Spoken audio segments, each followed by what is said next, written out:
Hey guys, how's it going?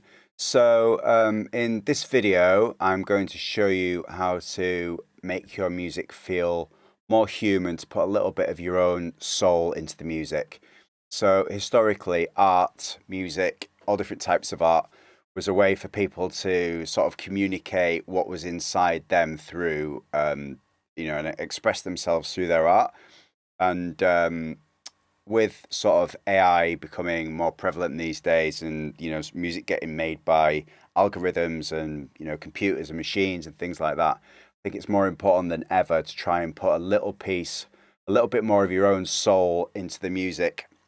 So I'm going to show you some ways, even if you don't have the musical skills to play instruments, to be able to put a little bit more of your own kind of heart and soul into the music and give it your own like special individual fingerprint.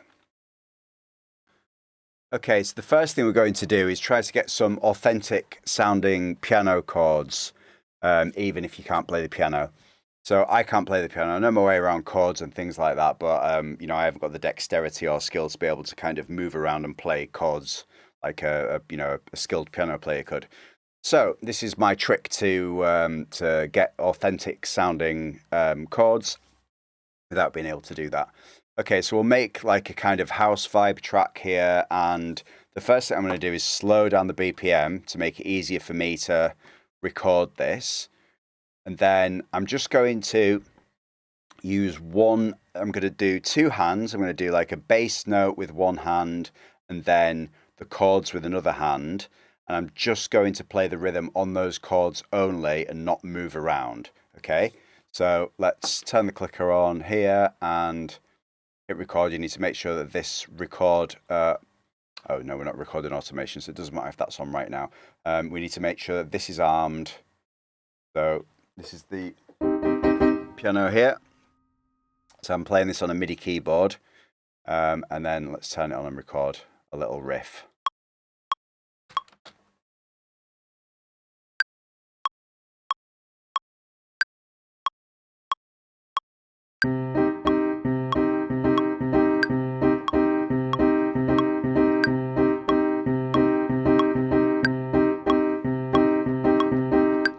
Okay, so we've got 4 bars worth there. I'll just consolidate that, and then let's jump into here. Okay, so if we listen back to this now.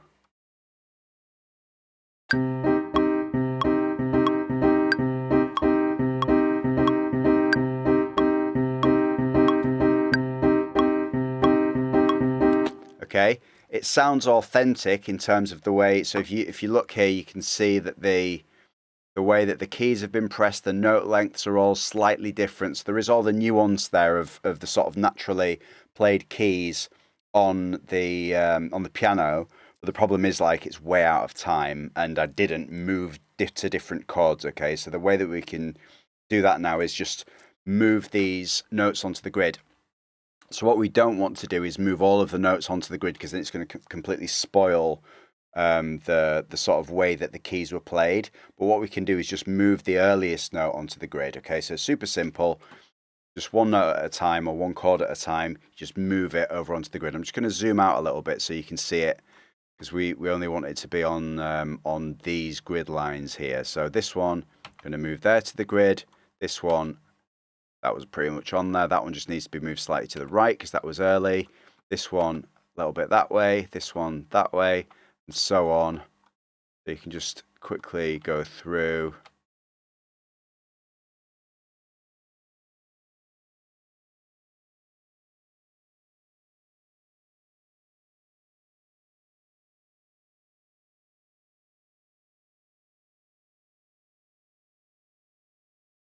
Move them all onto the grid. And then do the same with these ones as well.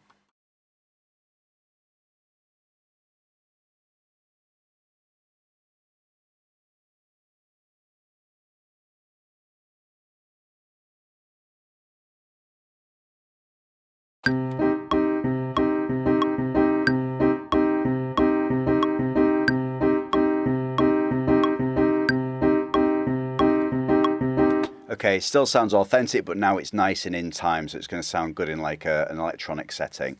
Okay, so now we can start moving the chords around. So let's do this. All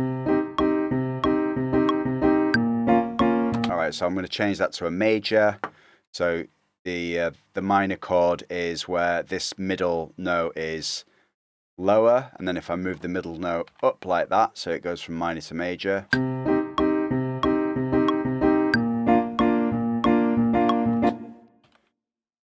Let's move that down to a G, and then that one down to an F.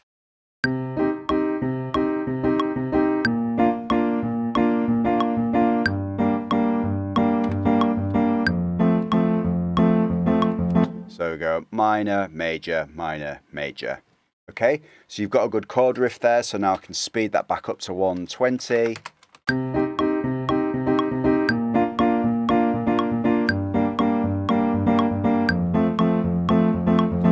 Okay, if you find that any of the chords that you've played are like way different in terms of volume, what you can do, let's just take an example. Okay, so let's just say this one here, I just feel like that's too low.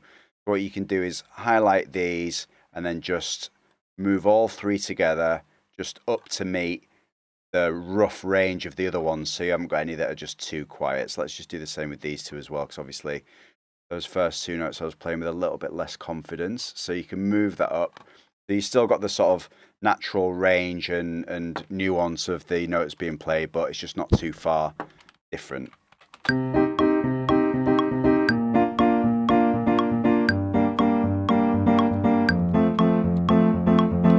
So you can do that with anything, you can play in little melodies and things like that. Play it in yourself. Go and correct the notes. Obviously, if you're playing a single note melody, you want to be a little bit careful about things not being completely on the grid.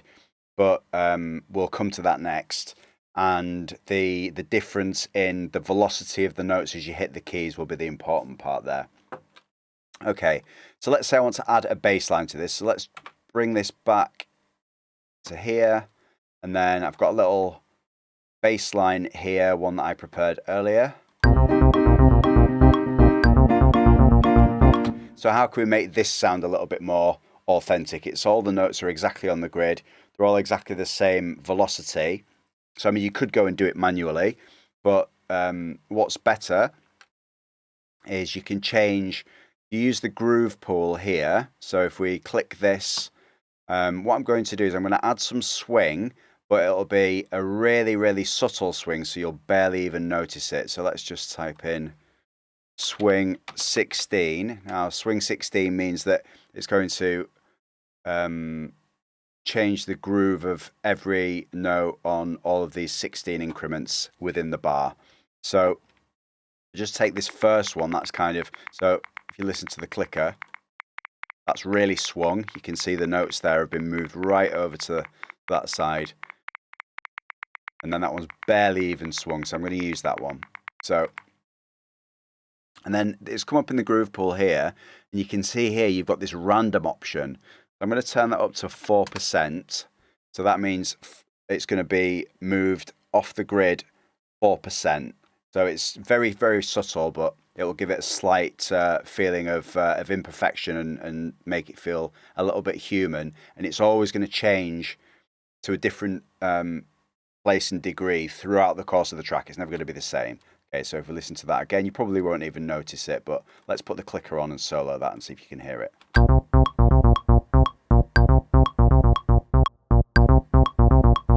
So it's very subtle, but it'll subconsciously you'll notice that it's not perfect and on the grid. So now how do we deal with the velocity, like when we're playing the piano keys?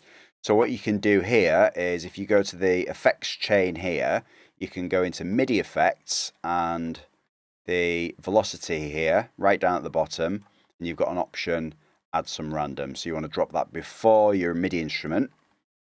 So if you listen to what's happening here, so every plugin is different, but what you'll need to do is something like this. So if we jump into here, oh, that's changed. Get back to there. Okay, so here in the filter section, you've got this velocity option. So if it's there at 12 o'clock, that's not doing anything. So if I add a little bit of, let's put it right to full so you can hear what's happening. So this is now the randomness, which is at 30, is now affecting the cutoff, this instrument. So, okay, that's too much. I want it to be very subtle. So I'm just going to add a tiny, tiny little bit. So just off 12 o'clock there. So it's just a slight variation. Okay. You do the same thing with the volume here, which is more like what was happening with the piano keys. You know, the harder you hit and the louder it is. So we want to have that to happen with this as well. So it's already set to kind of this level because that's quite a natural level. So I'll just leave that there.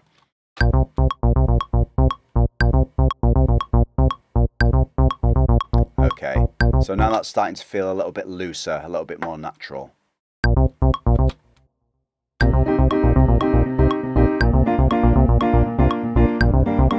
Okay, so what if we want to automate this bass? Let's drag it over into the arrangement view. So let's say I want to open the cutoff of the bass over time. Now you could, so let's assign this cutoff so we can manipulate it. So you click on configure here, and this is the same for any plugin or VST. I want to change the cutoff, so let's just move that slightly, and then it appears down here. So you could just do that and draw a line in and open it up. But again, that's like very machine-like, very digital, and you know, doesn't feel human at all. So what's much better to do is you group the instrument just with itself, and then open up this macro control here. You can map this section to macro 1, so it appears here. So if you move that now, this moves. And if you've got a MIDI controller, that's great. So if I do MIDI map mode, which is Command or Control and M, and then you click on the parameter that you want to map, and then I'm going to twiddle a knob on my controller. You can see that little 116 has come up. And then if you want to turn MIDI map mode off, it's this button up here, or Control and Command and M. And then if I twiddle the knob on my controller, then it's moving that now. So rather than using a straight line drawn to manipulate your cutoff, you do it yourself. So if you don't have that, just use the mouse. Okay, so I'll show you both. So you want to make sure that this is turned on, so that'll record automation. And then let's just hit record. Let's have the piano being so that was because that arm was still on, so it's recording over the piano there. So I'll just undo that, turn that off, and then let's just make sure that this is on loop.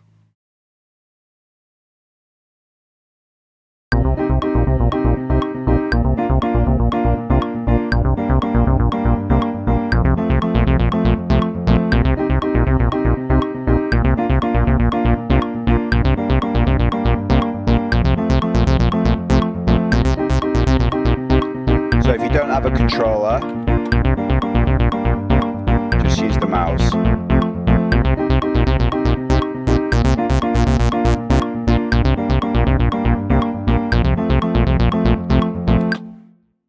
And you can see here this kind of the way that this has been drawn in after using the controller. It would take you forever to draw that in and get that kind of human feel to it. So it's really, really good to map the parameters that you want to adjust or automate to one of these macros here, and then change it yourself, and you'll get that nice sort of human feel. And you'll find is if you just kind of record a long section and just play around with it, you'll find that you get like you'll get into the groove of the music and like put some feeling into the automation, which you just really can't do by drawing it in. Okay, so if I want to add another instrument now, here's another one that I made earlier. So I've got a little ARP sound here, so let's just solo these two.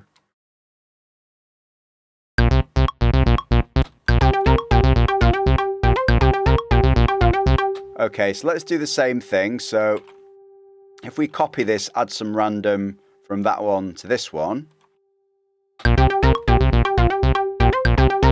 So that's going to have its own randomness, and that's going to have its own randomness. So these two are happening independent of each other, which is good.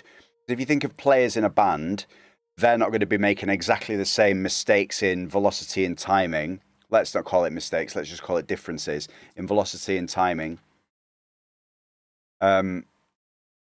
So we don't want that on here as well. So if I wanted to have a little bit of randomness to the position of these notes as well.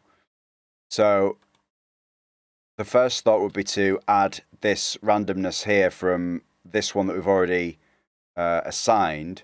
But then that would mean that the ARP is making exactly the same discrepancies off the grid as the bass is. So to make it more natural and realistic, let's call that one bass and then duplicate it and have another one for the ARP. So this is going to have an independent randomness to the bass. So then we can choose from here the ARP.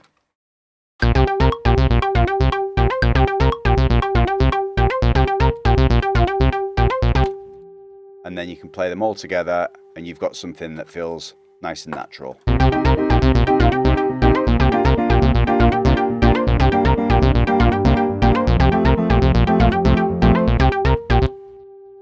There you go, guys. I hope that was helpful. See you next time.